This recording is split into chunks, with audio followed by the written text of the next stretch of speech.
በክርስቶስ ኢየሱስ በወንጌል እኔ ወልጃችኋለሁ። ሰውን በንስሐ በምክር ወልዶ ለክርስቶስ መንግስት የሚያበቃ መንፈሳዊ አባት ስለሆነ ትልቁ ዓላማ ትስስራችን እጅ ላይ ተያይዘን የእግዚአብሔር መንግስት ምን ማለት ነው? መውረስ ነው። ዋናው የጉባኤው ዓላማ ሕጉን ቃሉን በየጊዜው በቀንና በሌሊት የሚያነብ የሚሰማ በሕይወቱም የሚተረጉም ሰው እሱ ከውሃ ዳር እንደተተከለች ዛፍ ነው። ስለዚህ ላለመታረድ ምን መሆን ያስፈልጋል ከተባለ አንድነት ግዴታ ያስፈልጋል። በጠላት ዘመን ማንቀላፋት ለመታረድ ነው። ሌላ ዓላማ የለም። ተልኮ ይኸው ነው። እጅ ለእጅ ተያይዘን በአንድነት ሆነን ይሄንን መውረስ ነውና ስለዚህ ይሄ ትልቅ ኃላፊነት ይሄ ትልቅ ጥሪ ከማንም አይደለም የተሰጠው። ቅድም እንደተባለው ከእግዚአብሔር ነው የተሰጠን። ፍሬዋን በየጊዜዋ እንደምትሰጥ ቅጠሏም እንደማይረግፍ እንደማይጠወልግ እንደዚያች ዛፍ ነው ይላል። ምን አይነት ሰው? የእግዚአብሔርን ድምፅ በየጊዜው የሚሰማ የእግዚአብሔርን ሕግ የሚሰማ ቃሉን የሚሰማ። ይህንን ጥሪ የተቀበልን ደግሞ ልናደርጋቸው ልንጠብቃቸው የሚገባ አለ። ከኛ በጥንቃቄ የመጠበቅ ኃላፊነት ነው ያለብን። በፍቅር መሰባሰብ በአንድነት ከሞት ለማምለጥ አንዱ መንገድ ምንድነው ከተባለ ኃይልን አንድነትን ማጠናከር ነው። ስለዚህ ምእመናንን የሰበሰብንበት ዋና ምክንያት አንደኛ ኃላፊነትም ስላለብን ተጠያቂዎችም ስለሆንን ነው። ይህ ኃላፊነት ሲሰጠን ከምን ጋር ነው? ከተጠያቂነት ጋር።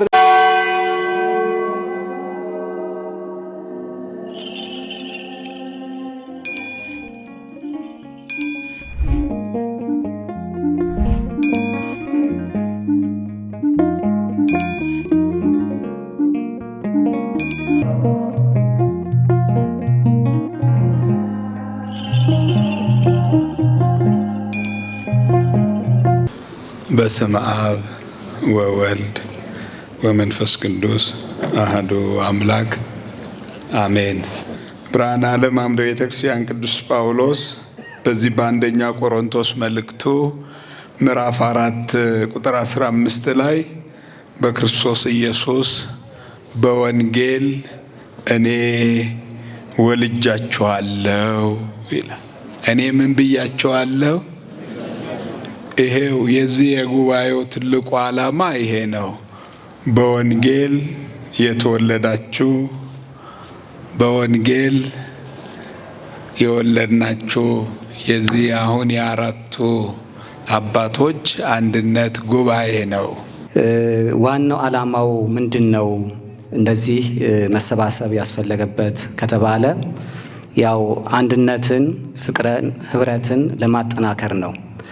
እንደምታውቁት የበረከታቸው ይደርብንና የባሌ ሀገረ ስብከት ሊቀ ጳጳስ የነበሩት ብፁዕ አቡነ ሰላማ ዛሬ በሕይወት የሉም። ግን እኔም ከሳቸው በረከት ስላገኘው ዲቁናም የተቀበልኩት ከሳቸው ነው እና ትምህርታቸው፣ ሕይወታቸው፣ ምነናቸው የተለየ ነበረ እና የተናገሩት አንድ ነገር አለ። ምንድን ነው ያሉት? በጠላት ዘመን ማንቀላፋት ለመታረድ ነው።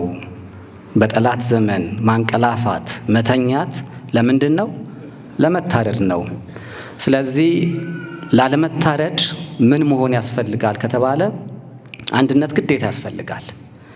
በፍቅር መሰባሰብ በአንድነት ከሞት ለማምለጥ አንዱ መንገድ ምንድነው ከተባለ ኃይልን አንድነትን ማጠናከር ነው። በዚህ ቅዱስ ስፍራ አንድ የምንሆንበትን አባቶቻችን ለእናንተ ፍቅራችንን ለመግለጽ ህብረታችንን ለማሳየት በአንድነት ተሰብስበን እግዚአብሔርን ለማመስገን ይህንን ጉባኤ አዘጋጅተን ስንጠራችሁ ጥሪያችንን አክብራችሁ የመጣችሁ የመንፈስ ቅዱስ ልጆቻችን መቼም ቅድም በጣም ደስ በሚል መልኩ ለሁላችን መሰረት የሆነን ይልቁንም ደግሞ በዚህ ጠያቂ ዓለም ውስጥ ለሚጠይቁ ሰዎች መልስ መስጠት እንድንችል ለሌሎቹም ደግሞ አብነት አርአያ እንድንሆን የሚያስችለንን መልእክት ክቡር መጋቢ ሃይማኖት አስተምረውናልና ቃለ ሕይወት ያሰማልን፣ ቃለ ሕይወት ያሰማልን በሚገባ ማለት ነው። ስለዚህ ይኸው ነው ዓላማውም፣ ይኸው ነው የተሰበሰብንበትም ዓላማው ይኸው ነው። ሌላ ዓላማ የለውም። ነገር ግን ጥቂት እንደው መናገር አለባችሁ ተብሎ ፕሮግራሙ ስለተሰራ በዛ የተነሳ ነው። በእርግጥ በኢትዮጵያ ኦርቶዶክስ ተዋሕዶ ቤተክርስቲያናችንም ስርዓተ ትምህርት መሰረት በንስሐ አባትና በንስሐ ልጅ መካከል ያለው ግንኙነት እንዲሁ ተራ የሆነ ማህበራዊ ግንኙነት አይደለም። ነው እንዴ? እንዲህ እንደ ተራ እንደሆነው ማህበራዊ የሆነ ግንኙነት አይደለም። ይሄ የነፍስ ድህነት የሚፈጸምበት ጥልቅ መንፈሳዊ ምስጢር ነው። ዋናው የጉባኤው ዓላማ እነሱ ያሉት እንደተጠበቀ ሆኖ የእግዚአብሔርን ድምፅ ለመስማት ነው። የእግዚአብሔርን ቃል ለመስማት ነቢየ እስራኤል ቅዱስ ዳዊት በመዝሙሩ 1 ቁጥር 2 ጀምሮ ከቁጥር 1 ጀምረን ስንመለከት ወዘህጎ ያነብ መዓልተ ወሌሊተ ወይከውን ከመ ዕፅ እንተ ትክልት ሀበ ሙሃ ዘማይ እንተ ትሁ ፍሬሃ በበጊዜሃ። ሕጉን ቃሉን በየጊዜው በቀንና በሌሊት የሚያነብ የሚሰማ በሕይወቱም የሚተረጉም ሰው እሱ ከውሃ ዳር እንደተተከለች ዛፍ ነው። ፍሬዋን በየጊዜዋ እንደምትሰጥ ቅጠሏም እንደማይረግፍ እንደማይጠወልግ እንደዚያች ዛፍ ነው ይላል። ምን አይነት ሰው? የእግዚአብሔርን ድምፅ በየጊዜው የሚሰማ የእግዚአብሔርን ሕግ የሚሰማ ቃሉን የሚሰማ በየዕለት ከዕለት ሕይወቱ ማለት ነው። እንዲህ አይነት ሰው ከውሃ ዳር የተተከለችን ዛፍ ይመስላል ይላል። ስለዚህ ልንለመልም የምንችለው ለምለመንም ፍሬ ልናስገኝ የምንችለው በየጊዜው በሕይወት ዘመናችን ሁሉ ከእግዚአብሔር ቃል ሳንለይ ሁሌ ድምፁን ስንሰማ ነውና የዚሁ አካል ነው ማለት ነው።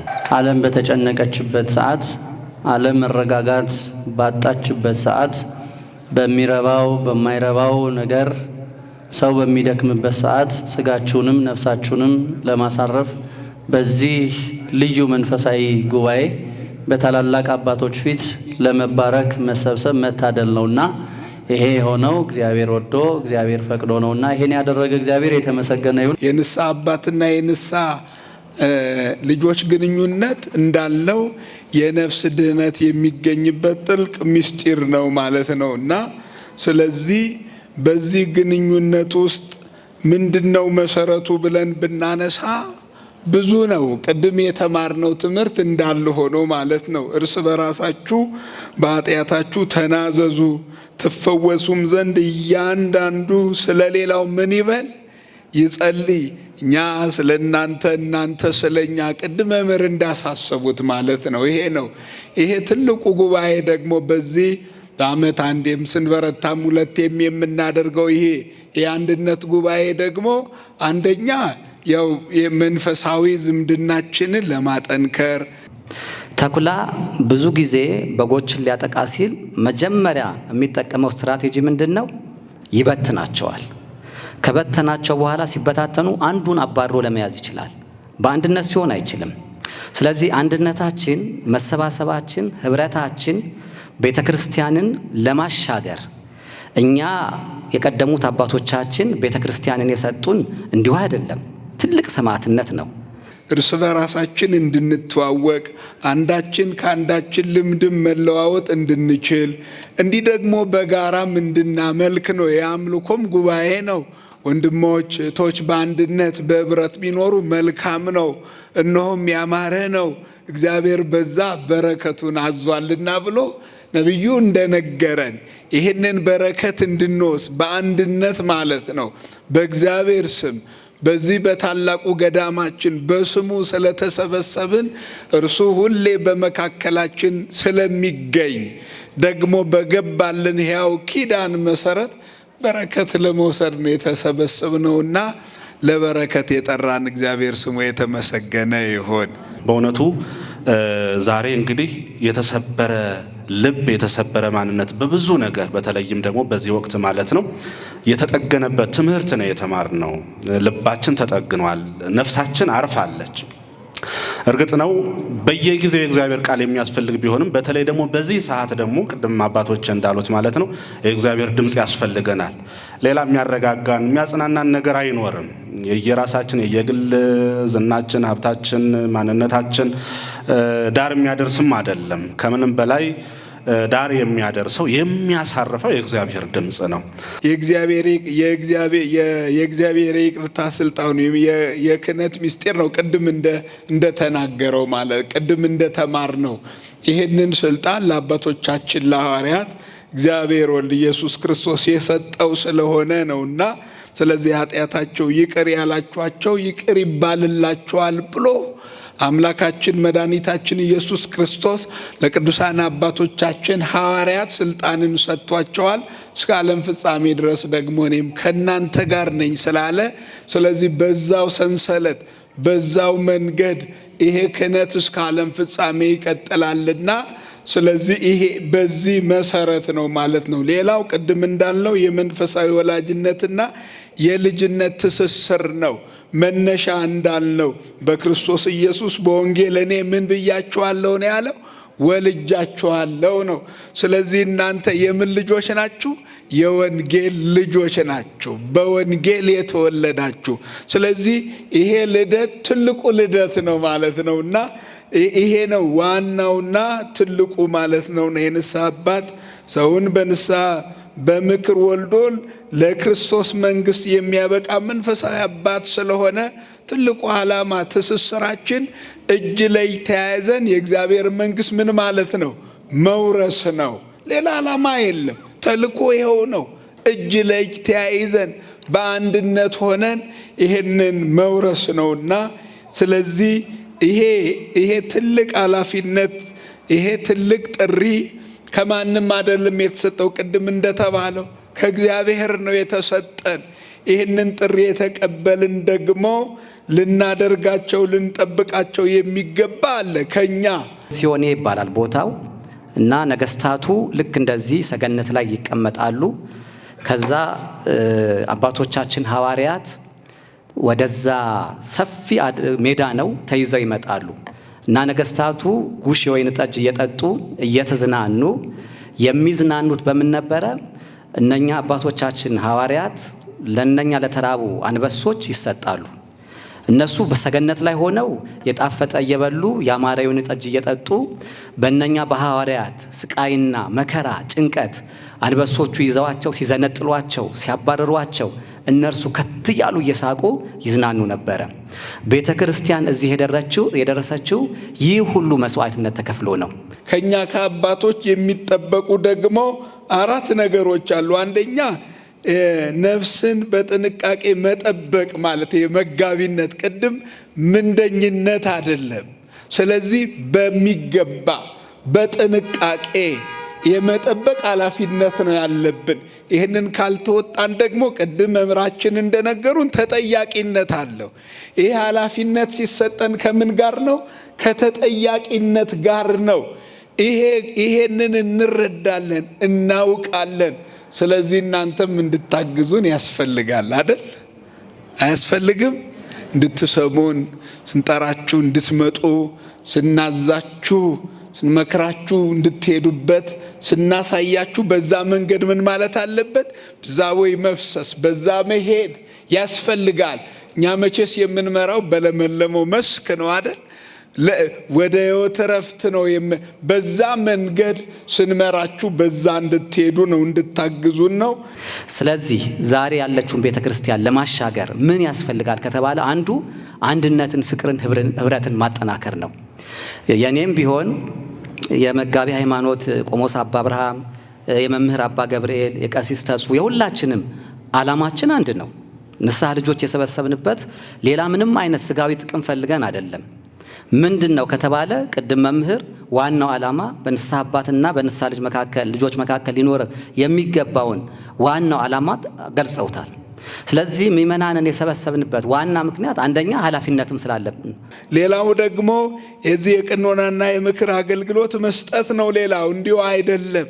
ምክር መስጠት የኛ ኃላፊነት ነው። ቅኖና መስጠት የኛ ኃላፊነት ነውና ይህንን የማድረግ ነው። ሌላው ምስጢር የመጠበቅ ትልቁና ዋነኛው ማማለድ፣ መጸለይ የኛ ይኸው ነው። ትልቁ ኃላፊነታችን፣ ትልቁ ጥሪያችን ስለ እናንተ ምን ማለት ነው? መጸለይ፣ ዘውትር ስለ እናንተ መጸለይ ነው ማለት ነውና ስለዚህ ስለ ልጆቻችን ሁሉ ጊዜ በቅዳሴም ሆነ በግል ጸሎታችን በሁሉ በማንኛውም ሁኔታ ስለ እናንተ እንጸልያለን። ነገር ግን ይሄ አገልግሎት ደግሞ የበረታ የጠነከረ እንዲሄድ እኛም በአገልግሎታችን እንድንበረታ ቅድም እንደተማርነው ከተጠያቂነትም ደግሞ እንድናመልጥ እናንተም ስለኛ ምን ማለት አለባችሁ? በአንድ ድምፅ ምን ማለት አለባችሁ? መጸለይ አለባችሁ ማለት ነው። ይሄ ነው ደግሞ የእናንተም መቼም ግዴታ አለባችሁ አይደል? አሁን ሌላው ደግሞ የእናንተ ኃላፊነት፣ የእኛ የተጠራንበት መንገድ፣ የእኛም ኃላፊነት ግዴታ። በዚህ መልክ ደግሞ ቤተ ክርስቲያናችን ከነገረችን በዚህ ኃላፊነት እኛም እንድንመራ ከተባለ ደግሞ ለእናንተም ለልጆቻችን የእናንተም ግዴታ አለ ማለት ነው። ተጠያቂዎችም ስለሆንን ነው። በጎቼን ጠብቅ፣ ግልገሎቼን፣ ጠቦቶቼን የሚል የአደራ ቃል ኃላፊነት ስላለብን ነው። ይህንን ኃላፊነት ካልተወጣን ተጠያቂም ስለሆንን ነው።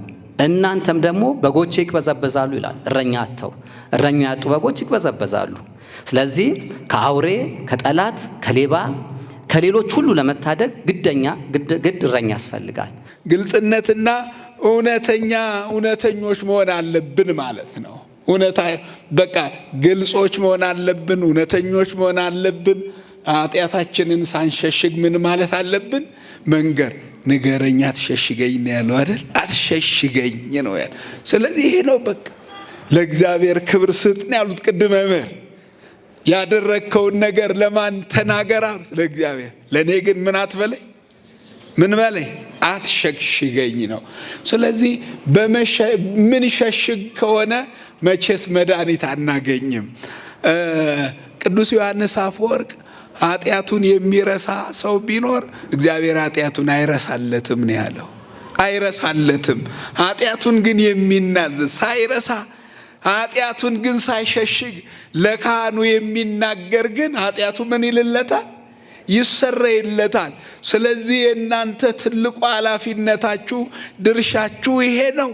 ለዚህ ነው እንግዲህ በሀገራችን ብዙ አባባል አለ። አንድነት ኃይል ነው፣ ድር ቢያብር አንበሳ ያስር። ብዙ ስለ አንድነት የሚተረኩ የሚባሉ ብዙ ነገሮች አሉ። የእነኝን ሁሉ ማሰሪያው ምንድን ነው? በፍቅር በአንድነት ሆነን ቤተ ክርስቲያን እንጠብቅ ነው። ኃላፊነታችን እንወጣ ነው። በዚህ ምድር ላይም እየተመላለሰ በሚያስተምርበት ወቅት በዮሐንስ ወንጌል ምዕራፍ 6 ቁጥር 63 ላይ እኔ የምነግራችሁ ቃል መንፈስም ነው ሕይወትም ነው ይላል። እኔ የምነግራችሁ ቃል መንፈስ ነው፣ ሕይወት ነው፣ ሕይወትን የሚሰጥ ነው፣ የሚያሳርፍ ነው ይላልና ከኛም ጋር ያለው ግንኙነት እንዲህ አይነት ጉባኤዎችም ሲዘጋጁ መምጣታችሁ ለማረፍ ነው። ሰው እንደመሆናችሁ መጠን ምን ትላላችሁ? ትበድላላችሁ። ሰው እንደመሆኑን መጠን እኛም እንበድላለን። እናንተ ብቻ አይደለም፣ እኛም ንስሐ አባቶች አሉን። እኛም ለንስሐ አባቶቻችን እንዲሁ ነው የምናደርገው። የምንሸሽገው ነገር የለም፣ እንናዘዛለን። ስለዚህ ስርየት ለማግኘት ይሄ ነው። ሌላው መታዘዝ፣ እንደው ትሑት መሆን ያስፈልጋል። ስለዚህ አባትን ማክበር መውደድ ያስፈልጋል። ይሄ አሁን ፍርሃት ሊወገድ የሚችለው የዚህ እውነተኛ የአባትና የልጅ ግንኙነት ሲኖር ነው ማለት ነው። ምን ጊዜም ቢሆን የትኛውም ክርስቲያን ወደ ቤተ ክርስቲያን ሲመጣ የእግዚአብሔርን ድምፅ ለመስማት ነው የሚያሳርፈውን ማለት ነው፣ እረፍት የሚሰጠው አይደለም። እንዲህ አይነት መርሃ ግብር እንዲህ አይነት ጉባኤ ተዘጋጅቶ በክብር ተጠርተን እንቅርና እንዲሁ አስተማሪ እንኳን ባይኖር ቤተ ክርስቲያን መተን ባንቃ የደወ ልቡና በሰቂለ ሕሊና ሆነን ብንጸልይ እንዲሁ የእግዚአብሔርን ድምፅ በሹክታ እንሰማለን። ቅድም መምህር ሲያስተምሩ ሰምታችሁ ከሆነ ጠባቂው ኖሮ ተጠባቂው ግን አልጠበቅ ካለ ደግሞ ችግር ይሆናል ነው። በአንድ በረት ውስጥ አንዲት ጊደር ወይም አንድ ወይፈን በረቱን ዘሎ ከወጣ ምን ሊያጋጥመው ይችላል? ሌሊት ላይ በገጠር አካባቢ እንዲያጋጥማል። ከበረቱ ውስጥ አንድ ጊደር ወይም አንድ ወይፈን ዘላ ልትወጣ ትችላለች፣ ወይ ዘሎ ሊወጣ ይችላል። ከወጣ በኋላ ምንድን ነው የሚያጋጥመው? ብዙ አደጋ ያጋጥመዋል። የመጀመሪያ ሌባ ሊሰርቀው ይችላል። ለሌባ የተጋለጠ ነው። ሊታረድ ይችላል ወይም ልትታረድ ትችላለች። ጉድጓዱ ውስጥ ጨለማ ስለሆነ ወድቆ ሊሰበር ይችላል። ብዙ አደጋ ያጋጥማል። ከቤተ ክርስቲያን መውጣት፣ ከንስሐ አባት ምክር መራቅ፣ ከመንፈሳዊ አገልግሎት መለየት አደጋው ብዙ ነው። እግዚአብሔር ከዚህ ይጠብቀን። አጽናኝ ሳይኖር አረጋጊ ሳይኖር ሰው ሳይኖር ማለት ነው። እንኳንስ እግዚአብሔር በእንዲህ አይነት በከበሩ መምህራን አባቶች እያስተማረ ይቅርናና ሳንሰለች በየጊዜው የቤተ ክርስቲያንን ድምፅ የቤተ ክርስቲያንን ጥሪ እየሰማን መተን ልንማር ያስፈልጋል። የእግዚአብሔር ቃል አዲስ ነው፣ ማለዳ ማለዳ አዲስ ነው፣ ታማኝነትን ብዙ ነው እንደተባለ ነገም የእግዚአብሔር ቃል የሚሰለች አይደለምና ሳትሰለቹ የእግዚአብሔርን ቃል ለመማር በንስሐ ሕይወት ለመመላለስ እንዲህ አይነት ጉባኤ ተዘጋጅቶ ተምሮ ደግሞ መለወጥ በሕይወት ማለት ነው ንስሐ መግባት፣ ከዛ ደግሞ የመጨረሻ የመዳን ምዕራፍ በሆነው በቅዱስ ሥጋው በክቡር ደሙ መታተም፣ ያንን አስጠብቆ መቀጠል ያስፈልጋል። ስለዚህ የመንፈስ ቅዱስ ልጆቻችን በጣም እንደምትወዱን እናውቃለን። ስለዚህ በመውደድ ውስጥ ደግሞ ምን የለም? ፍርሃት የለም። ስለዚህ ይሄንን ብዙዎች ቅድም እንዳሉት ሽሽቱ እንደው እዚህ ንስሐ አባት አለው፣ ነገር ግን ሩቅ የሚሄዳል። አንዳንዱ እንደው በጣም ሩቅ ሄዶ አዛውንት ሽማግሌ እንደዚህ አይነት ሰው አግኝቼ ለሳቸው ተናዘዝኩ ብሎ የነገረኝም ሰው አለ። እና መቼም እንደው በዚህ መልክ ቅድም እንደው ፍርሃቱ መጨነቁ ጥሩ ቢሆንም ግን ይሄኛው መስመር ግን ትክክል አይደለም። አንድ ጊዜ ነገራችሁ አንዴ ከንስሐ አባታችሁ ጋር ከሆነ ግን ዕለት ዕለት በዛ ነገር እንድትበረቱ ዳግም ወደዛ እንዳትመለሱ ምክሩን ጸሎቱም ሊያግዟችሁ ስለሚችሉ ኃጢአታችሁ ለንስሐ አባታችሁ መናዘዙ እሱ ግን መሰረታዊው ነገር ነው። አባቶቻችን ያቆይሉን ነው፣ ይህንን እንድታደርጉ ነው። ስለዚህ በእውነት ለዚህ ጉባኤ መሳካት ደግሞ ብዙ የደከማችሁ መቼስ ላይክ ወንጌል በሳቸው አስተባባሪነት ደግሞ ከኛም ልጆች በዚሁ ይህን ኃላፊነት ወስዳችሁ የጉባኤ በዚህ መልክ እንዲሳካ ያደረጋችሁ ሁላችሁንም እንወዳችኋለን። ልዑል እግዚአብሔር ይባርካችሁ። ድካማችሁን ድካመ ቅዱሳን አድርጎ ይቀበልላችሁ። የነፍስ ዋጋ ያድርግላችሁ። እግዚአብሔር ሁላችንንም እግዚአብሔር አምላካችን ማህበራችን፣ ፍቅራችን፣ አንድነታችን ያጠንክርልን። እንዲሁ በሰላም በሕይወት ጠብቆ ደግሞ ለከርሞ የሚያደርሰን። ወስብሐት ለእግዚአብሔር።